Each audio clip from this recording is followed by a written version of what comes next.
How you guys doing today? My name is Brendan with B Cooks Exotics. Today we're going to be breaking down 3 enclosures that I've been having running for a little bit now. I'm going to be giving you guys some tips and tricks that I've kind of learned over the years of keeping these guys, and these are the veiled chameleons. You can see 2 of my females, one right here and then one right here.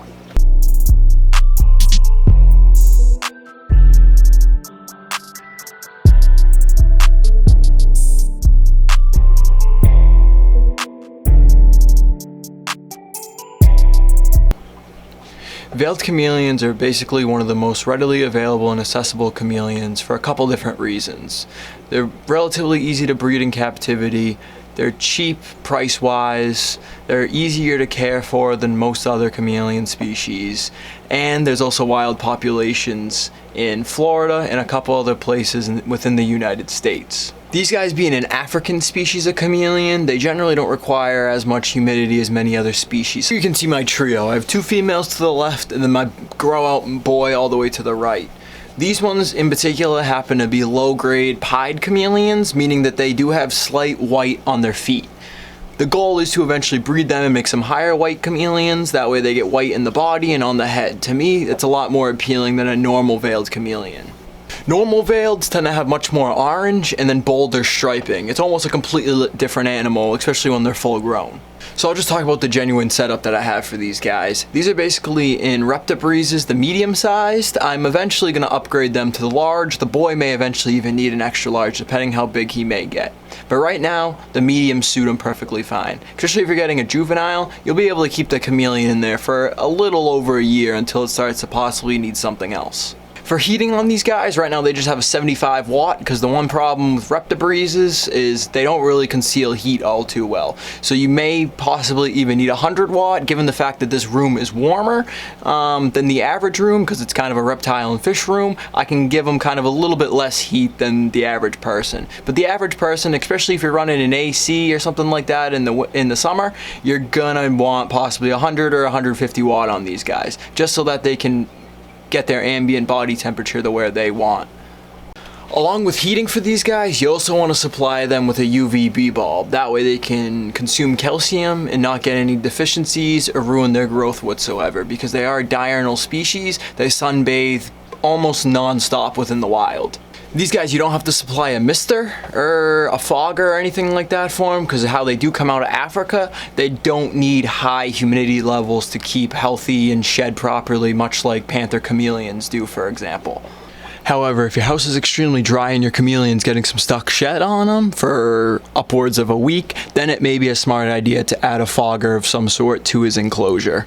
Now we're going to break down one of the issues with these guys, and all chameleons for the most part, but I've only had experience with veileds at this point in time, so that's all I'm going to be talking about right now. Despite what some people think, chameleons generally never will drink still water, so a lot of people will end up doing drippers for them. However, with drippers, it's just you're going to end up having a reservoir of water on the bottom, and a lot of times you got to have it going on certain leaves, thus so that then the chameleon can drink the droplets that are formed on the leaf. I find that this doesn't make all too much sense just because it makes the enclosure a little bit more messy, and then you're just stuck with a pool of water at the bottom, and it's kind of a little bit harder to keep up with that and get the proper drip rate. So the best way for watering chameleons that I have found is basically just get a small 2-quart bucket, or possibly even larger if you'd like. Just get it from Home Depot, only costs a couple dollars. And then use one of the internal aquarium filters, thus making a waterfall. I know Exoterra and a couple other brands make actual waterfalls, but they're drastically more money than this. I get it, they look a little bit better and stuff, but at the end of the day it all does the same thing. And if you have multiple chameleons, then it just makes sense to do it kind of the cheaper route because it is the same thing. And basically they'll just come down and then they'll just take gulps out of the water as it falls. They kind of get with the program of it after a week or so if they've never seen something like this. It has worked for me 4 out of 4 times so far. I have these on the same timer as the UV bulbs because when the UV bulbs go out, it's generally at nighttime, and when chameleons go to bed, they really don't move at all. They kind of coil up on a branch and they sit there until the next day generally. So watering them isn't a giant deal. That's why I just keep them on during the daylight hours for them. In the video, and after this clip, these waterfalls will not be on. The reason for that is just because so that way the audio is a little bit better for the video, because having 3 of these things going is a little a little overwhelmed. As for decor for these beasts, obviously they like to climb, as their feet only are adapted to grab on the branches. So as you can see, all the enclosures have just sticks that have been taken from outside. They've been boiled, that way it kills a lot of any bacteria that was on them, but that's pretty much what's in there for them. The sides of the Reptibreezes also provide a climbing surface for the chameleons as well, unlike doing glass exoterras where then they'd only have the top to actually climb on. Here they have all the sides and then what's actually within the enclosure. So these enclosures are also hooked up so that way it's a bioactive way.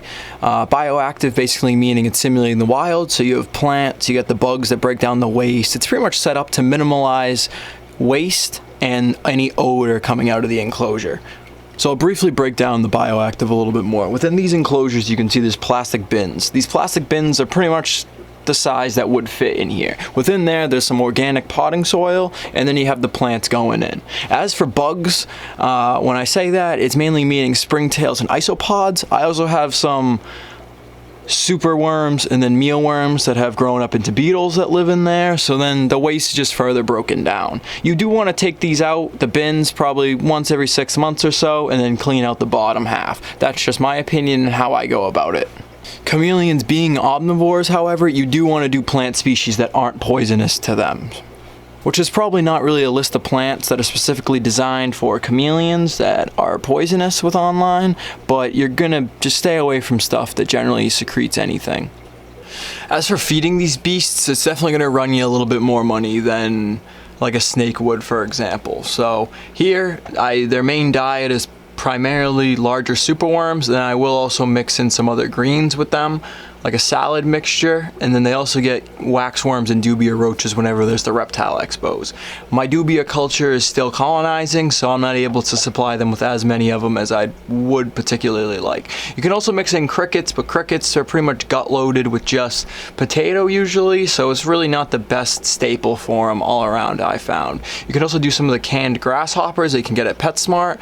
As for juveniles, one of the better things to do for them is just smaller dubia roaches if you can, smaller crickets, mealworms, waxworms. Waxworms nice, especially when you first get a baby, that way you can get some fat onto them, because usually when you end up getting a baby veiled, they are pretty small and really skinny, so it's a nice way to right off the bat get some weight on those guys. As for handling these guys, it's not as easy as like a crested gecko or a leopard gecko, something like that, because these guys do sometimes, if you don't put in a lot of work with them, they do put on kind of a fake facade. They'll turn their sides, they'll start hissing at you, and to a beginner reptile keeper that can be a little intimidating.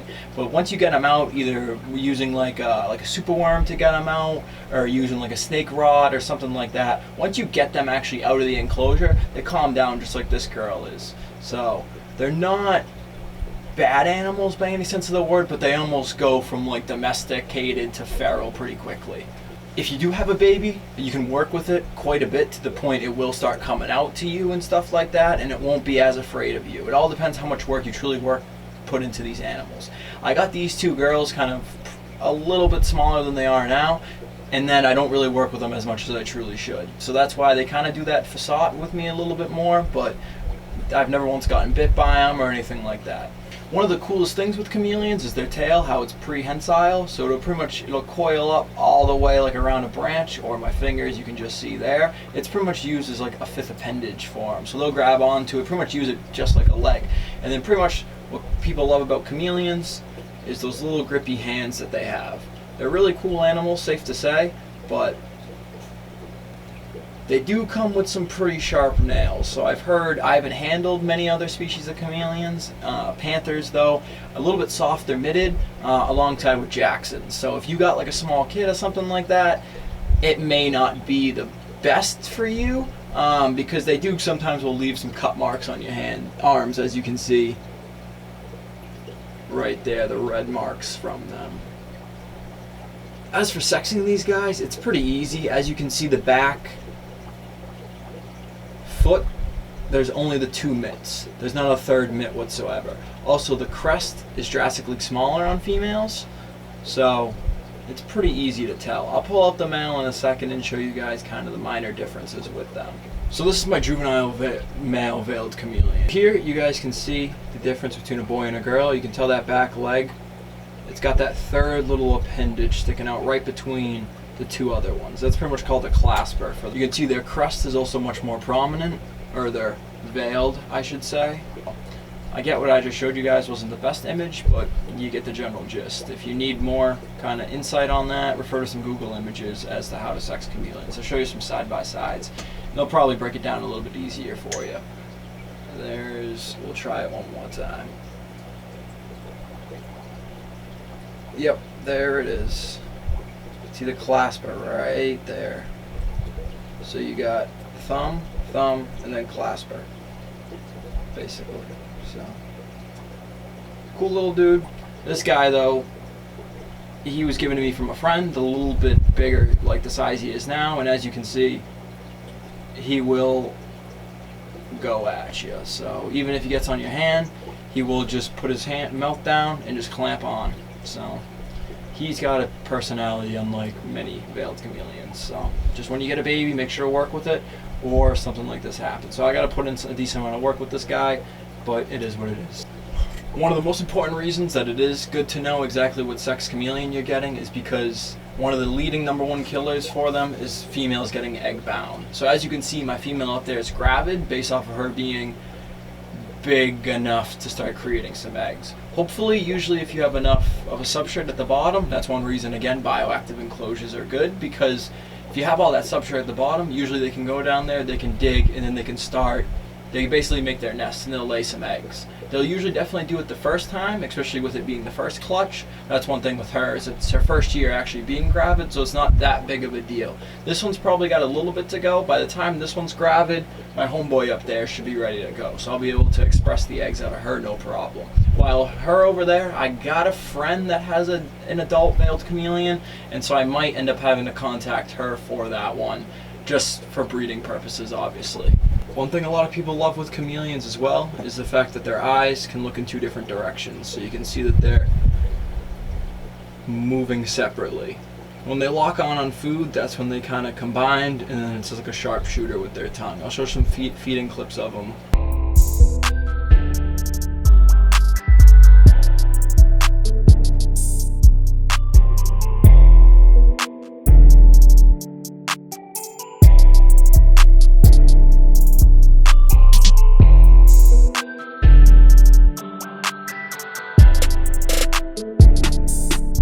Despite what a lot of people think, chameleons don't really change color. They fire up and fire down just like many other reptiles, especially like crested and gargoyle gecko species. You see it primarily in them. Leopard geckos, you don't see it with them. Like ball pythons and snakes, you don't see it with them all too much either. But when they get kind of pissed off, they'll start getting like the speckly spots all over them, and they will fire up and fire down. Even in these videos, you've probably seen some different looks of them. So it's not them particularly changing color, it's them changing hues and then getting those little speckly spots. Like I said too previously, I've pied veiled chameleons, so they're a little bit different. They don't have as pronounced banding. And then also, if it'll focus on, yes it will, you can see those little white on the mitts. There's white there. So the goal is pretty much to breed and then keep on getting the more and more white until they eventually get white in the face. She's starting to generate some white on the side, like that spot right there you guys can see. So they're really cool, kind of variabilistic, which is nice, and I find them to be a little bit more interesting, just my own opinion. And then pretty much the last thing you guys need to know about these guys is, unlike a lot of reptiles, they don't have a long lifespan. Females, especially if you're breeding them, 3-4 years roughly, 5 max. But usually if you're breeding them, it wears them down quite a bit, because they can have some pretty decent sized clutches, upwards of like 50-60 eggs. So as for breeding them, I'm not going to break that down in this video. It's something I do want to do in the future, but it's something I don't have experience with. So again, I'm not going to talk about something that I don't have any experience with. But when I do come across that project, I will be posting about it, and I will be taking you guys a ride on the ride along. Males, you get about 5 years out of them on average, possibly a little bit more, but not by much. I hope this video showed you guys just some other tips and tricks about keeping chameleons. I hope it kind of narrowed it down a little bit for you guys, because they're really not a difficult animal to keep at all. Just work with them. They get really friendly, personable. They're kind of a live in the moment animal. but they do recognize you as their food source and stuff like that. So if you have positive interactions with them, they do remember that, and it does carry over, especially if you're doing it a couple times a week. Unlike a lot of reptiles though, they don't love being like petted or anything like a tegu would or something like that. So you kind of just let them out. You kind of just let them chill like so, you know. She's starting to kind of calm down. You can see the spots not really being there anymore and stuff, you know. They do calm down once they're out. Just work with them, guys, and you guys will have good luck with them.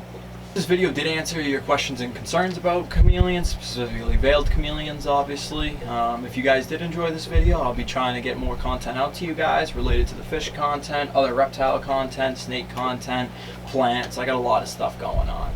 So if that's something you guys would like to see, you should probably turn on your post notification bells for me, because that'd be awesome. That way I post, you guys get that notification. You guys can be one of the first people to watch it. If you guys have any constructive criticism or anything about the channel or chameleons as a whole, please put it respectfully in the comments below. But thank you for tuning in on this. Please like, comment, and subscribe. I appreciate you guys. Every view matters. Hope to see you guys in the next one.